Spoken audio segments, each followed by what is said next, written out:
Are you currently facing disappointment? It's not something we often talk about. Maybe you've received some unexpected news. You're having some, issues in a relationship, or those teenage kids. Whew, that's a whole nother topic. Or perhaps it's something simple as you're stuck in a season where things just aren't going your way. I'm Albany Irvin, and I have a heart for helping women fail forward and transform disappointments into success stories. Today, I want to share 3 powerful tips to help you navigate disappointment and come out stronger on the other side. Step number 1, acknowledge the disappointment. Whew, that's tough today. We live in an over-filtered perfection world of social media.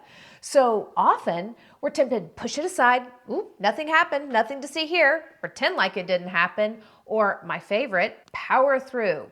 Ugh. But here's the truth. Disappointment needs to be processed. Ignoring it won't make it go away.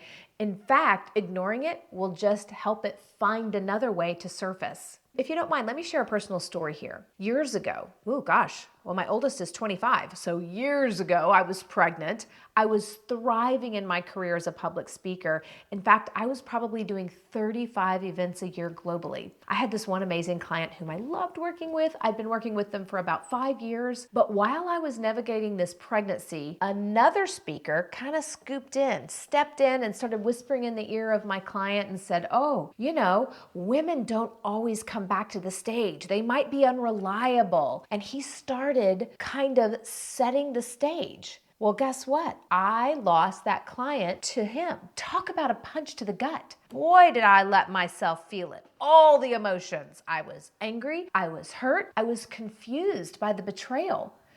But in that moment, I took a step back and I made a decision. All right, I'm not going to let this disappointment define me. And neither should you. I want you to acknowledge how you're feeling, but do not let those feelings, those emotions, become your identity. Now, step number 2 is to reframe the situation. Disappointment often feels like failure, but what if it's actually redirection? Okay, back to the story. That client I lost, within 3 weeks, I was approached by a whole new production company. They offered me a contract that not only paid me more money, but better aligned with my long-term goals and my new baby. Every single event that they booked me for with the new client coincided with dates that I would have been tied up with the previous client, meaning that there was no way that I could have done both of those jobs. So guess what? Losing that original account wasn't the end of my career. It was actually the beginning of something bigger and better. Reframing doesn't mean pretending,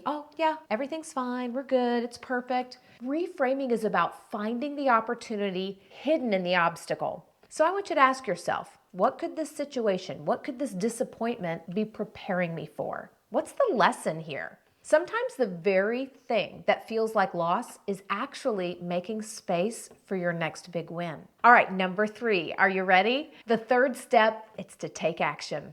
Once that you've acknowledged that disappointment and reframed the disappointment, it's time to move forward. You know me, I love momentum, I love movement. You can't stay stuck in the what ifs. Instead, I want you to focus on what's next. Doesn't that even sound better? Instead of what if, it's what's next. So back to the story.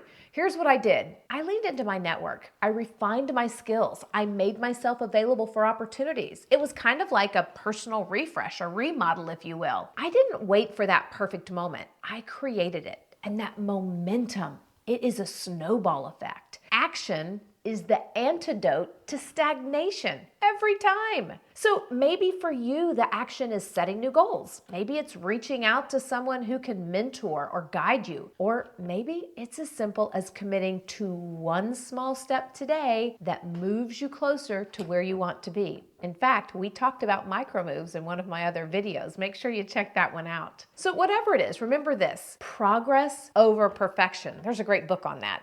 But progress, not perfection, is what really matters. Disappointment is hard. I get that. But it doesn't have to define you. Did you hear me?